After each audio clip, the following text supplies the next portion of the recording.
Saya pada saat kita ada podcast kayak gini, begitu ada WA masuk, bisa saya tunjukkan, tanya apa, untuk ininya harganya berapa ya, saya bisa langsung balas. Langsung balas ya. Dan itu saya lakukan di sela-sela kita podcast. Jadi nggak ada waktu yang harus dikorbankan, nggak ada salah satu yang harus dikorbankan. Tinggal bagaimana caranya kita. Iya, Mas Oding. Berarti di kandangnya itu kan ada orang ya yang ngurusin di sana. Betul. Berarti kan dari yang ngurusin was-was juga ada, susu juga ada. Ini kan berarti sudah ada manajemennya, sudah ada pegawainya. Ini kira-kira kesulitan nggak sih untuk nyari orang terus kemudian ngawasin SDM-nya ini gimana gitu? Ada kesulitan nggak? Kalau kesulitan pasti sebenarnya ada, Mas. Bukan kesulitan sih, apa ya jenenge ya? Lebih ke tantangannya, betul. Tantangannya atau hambatan tiap orang kan pasti ada. Yang paling utama adalah kita mengubah pola pikirnya, Mas. Pola pikirnya, jadi paling utama tuh memang kalau setiap kita mau bisnis apapun tuh di manajemen. Jadi contohnya di tempat kami misalnya, kan ini apa nggak takut, Mas, nanti susunya susunya nanti diambil sama pegawainya, terus ini nih. Nah, Diombeni sih. Nah, misalnya kan itu diombeni apa nanti nggak distorkan dan lain-lain. Nah, disitulah nanti kita harus buat bagaimana sistem kita itu bisa ada cek dan cross checknya. Jadi begitu ada hal yang ganjil, itu langsung ketahuan. Contohnya nih, Mas, misalnya untuk perah, tiap hari perah selalu kita buat datanya. Saya selalu minta buat di data, terus sama admin dimasukkan ke data. Yang sering orang tidak tahu adalah saya membuat grafiknya, Mas. Ada grafiknya. Jadi begitu misalnya kambing nomor 1, kan kita ada datanya, Mas. Kambing nomor 1 biasanya dia perahnya itu kisaran di angka 1 liter misalnya nih. Paling tinggi dia 1,2 liter. Paling rendahnya dia di angka 700 mili misalnya nih, Mas, dalam 1 bulan. Kok tahu-tahu pada hari tersebut yang ditulis di cuma 300 mili atau 400 mili misalnya, kan grafiknya langsung turun jauh, Mas, misalnya. Dari itu kan bisa kita cek apakah kambingnya sakit atau dia makannya tidak habis atau lagi birahi atau memang ada kecurangan di pegawai atau keluar sebelah doang. Bisa juga keluar doang gitu misalnya. Nah, di sinilah, Mas, kita bisa cross checknya, dan itu nanti pegawai tidak akan bisa menghindar. Iya. Kalau dia masalah misalnya dia salah nulis, salah ini, oke lah. Tapi kalau sudah mulai bermasalah di tingkat kepercayaan, itu kita harus tegas.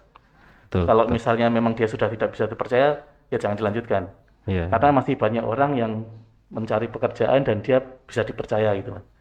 Jadi yang satu untuk efek jera, terus yang kedua juga kita harus menyelamatkan usaha kita. Contohnya kami pun berlima nih, Mas, ya. Kami kan berlima. Berlima, saya bertanggung jawab di bidang administrasi sama manajemennya. Ada yang bertanggung jawab di perah, di catering, pakan, sama di jual beli dan pengumuman kambingnya. Kami berlima. Kami sudah kenal lama. Kami ada yang berteman dari lama. Tapi begitu kami sudah bergerak di bisnis, kami hilangkan itu, Mas, pertemanan.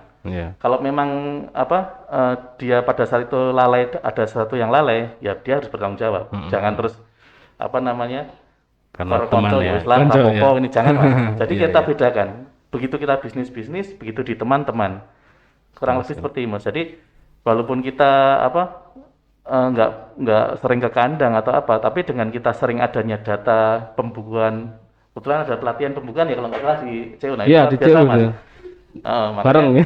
Makanya itu luar biasa, Mas, dan itu ya, kita praktekkan, Mas. Kenapa? Dengan adanya pembukuan itu, dengan adanya data itu akhirnya kita bisa mengetahui kalau misalnya ada yang nggak benar atau ada yang ini, kita bisa ketahui. Kurang lebih seperti itu, Mas. Ada cross checknya. Ya. Jadi kok begitu stok produksinya segini, stok perahnya segini, kok hasil produksinya cuma segini, yang lain kemana, itu pasti langsung ketahuan. Yang penting di manajemennya itu, Mas. Mas Oding, menarik sekali tadi yang dibicarakan. Tadi ada sistem yang dibangun, kemudian pembukuan ya, kemudian analisa datanya sampai bikin apa grafiknya tadi ya. Betul. Kambing ini keluar berapa sebulan gitu ya tadi. Nah itu Betul. memang kadang-kadang di teman-teman di UMKM ini juga kesulitannya di situ, biasanya di pembukuannya, kemudian kesulitan membedakan antara keuangan bisnis dengan keuangan pribadi gitu kan. Itu biasanya sering sering muncul di permasalahan di UMKM. Kalau boleh saya bilang sebenarnya bukan kesulitan Mas, tapi mau atau enggak. Mau atau tidak ya? Itu aja sebenarnya. Kalau kami memang seperti contohnya misalnya saya ada kerjaan, teman saya juga ada pekerjaan. Misalnya kita kalau misal pun bisnis kita misalnya lagi turun atau apa, kita misalnya untuk menambah invest sebenarnya bisa itu Mas. Iya. Tapi hal itu menjadi manajemen yang jelek buat usaha kita. Makanya tadi saya bilang Mas, paling utama adalah kita bisa memisahkan. Pertanyaannya tinggal mau atau enggak. Mau atau tidak ya? Okay. Mau atau enggak. Kalau misalnya sudah mau, itu enggak ada yang sulit Mas sebenarnya. Contohnya untuk masalah keuangan, kadang mentang-mentang ini UMKM atau misalnya kita punya kita sendiri, pakai rekening kita sendiri, pakai ini sendiri, terus uangnya nggak dipisahkan. Tapi kita nggak tahu Mas, ini sebenarnya uang untuk modalnya berapa, keuntungannya berapa, uang pribadi kita berapa, itu enggak tahu. Akhirnya nanti pada saat pemakaian kita pemakaiannya yang harusnya ini uang pribadi mah dipakai buat usaha. Kalau misalnya seperti itu sih mungkin usaha yang selamat Mas. Tapi kalau uang usaha yang dipakai buat pribadi, itu itu yang susah. Lama-lama tergerus ya. Lama-lama iki wedhusku meh kayak pakan opo iki. Wedhusnya kelong ya. Wedhusnya kelong gitu misalnya. Contohnya kayak gitu Mas. Itu yang paling penting sebenarnya. Ya, bicara soal pembukuan memang CU sendiri ini sedang mengadakan pelatihan Mas. Jadi ada pelatihan pembukuan ya. Pelatihan pembukuan usaha. Iya Mas, makanya sebenarnya buat teman-teman UMKM yang lain itu sebenarnya sekarang sudah enak Mas, ada dari CU sudah langsung diinganu ya. Langsung ada latihannya, ada ininya, itu sebenarnya sangat penting kok buat usaha. Kalau dulu saya karena belum mengenal CU, ya kita belajarnya ya akhirnya harus kemana gitu Mas. Sekarang kita nggak usah susah-susah Mas, tinggal kesini aja udah bisa. Luar biasa. Aplikasi pun sebenarnya ada ya. Aplikasi sebenarnya ada, mau atau enggak. Dan saran saya sih lebih baik aplikasi itu nanti. Ibaratnya kalau kita belajar mobil, itu kita bisa manualnya dulu Mbak. Begitu manual. Aplikasi sekarang saya tanya, kalau aplikasinya lagi error, bagaimana? Orangnya ikut error. Jadi ada istilah dulu yang sering saya ini tuh, siapa yang berada di belakang senjata, who behind the gun. Ya, jadi bukan senjatanya. Bukan degan Mas ya, bukan degan. Jadi bukan tergantung senjatanya, tapi siapa yang ada di balik senjata itu. Mantap. Seperti itu. Jadi kalau aplikasinya mau secanggih apapun, tapi kalau yang di belakangnya tidak bisa menguasai, sama aja. Makanya bagus Mbak, maksudnya yang sudah CU laksanakan sekarang itu sebenarnya saya kok nggak dari dulu ya saya tahu. Baru ya? Baru.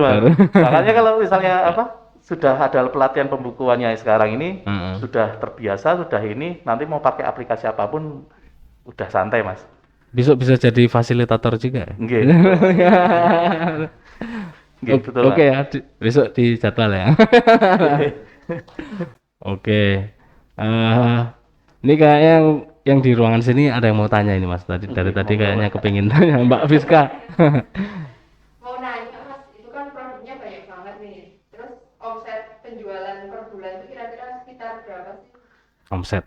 Untuk omset nggih. Kalau untuk omset nggih, nanti ini yang susu aja ya. Yang sekitar susu itu kan kita sekarang per bulan bisa sampai 1.250 sampai 1.300 botol. Nggih, dikalikan 13.000 aja. Kurang lebih sekitar itu untuk susu aja. Kalau gitu Mbak. 13 juta lah kira-kira. Nggih, memang nggih kalau untuk lumayan lah, kalau untuk lumayan banyak, tapi belum banyak banget, tapi minimal itu bisa buat muter Mas, bisa buat muter. Dan kita pun untuk 5 orang founder ini, terutama saya dan ini kan kita memang belum sampai kita ambil bagi hasilnya Mas. Kenapa ya? Karena begitu ada profit, ada ini, kita buat kembangan lagi. Begitu nanti pondasi udah jadi, rumah udah jadi lah, kita kan tinggal seperti